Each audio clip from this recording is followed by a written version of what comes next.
The intellect can arrive at an understanding through thought that you have to have a creator. Nothing can come out of nothing. You cannot get something from nothing. There has to be a source behind this.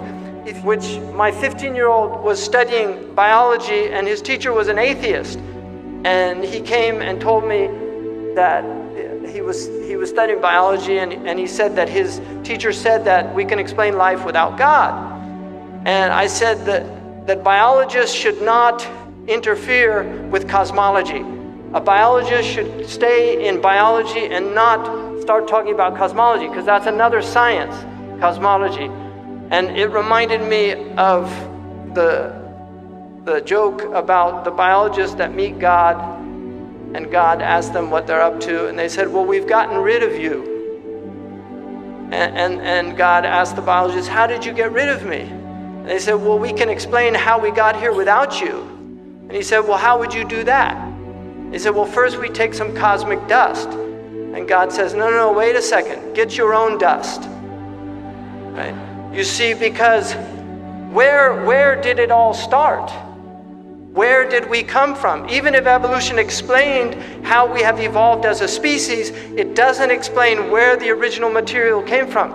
Man cannot bring anything into existence from nothing. He makes organs from already existing cells. The cloning comes from already existing cells. He's now in stem cell research and doing all of these things. Everything that he makes has pre-existing materials. We cannot make anything out of nothing. It's impossible for humans to do that, because nothing comes from nothing. And this is why my own teacher said, كَذَبَ الْمُلْحِدُونَ. The atheists are liars. الْعَدْمُ لَا يُوجِدُ الْوُجُودِ. Non-existence cannot bring existence. الْفَوْضَى لَا يُكَوِّنُ النِّظَامِ. Anarchy or chaos cannot bring order into existence. الْجَهِلُ لَا يَلِدُ الْعِلْمِ. Ignorance cannot bring knowledge into existence.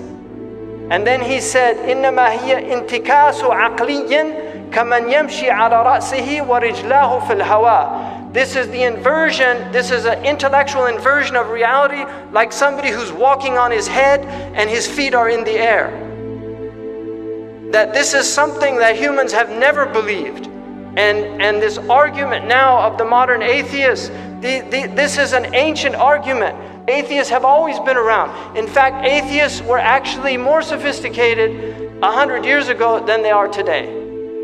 And this is the truth, because 100 years ago they were well versed in philology, like Nietzsche. They were well versed in, they were profound philosophers. Even at the time of Socrates, there were atheists. People forget that Marx, who was an atheist, he did his PhD dissertation was on the materialists, the Greek materialists. So he had studied materialistic philosophy. So this argument, this modern argument, is not a new argument.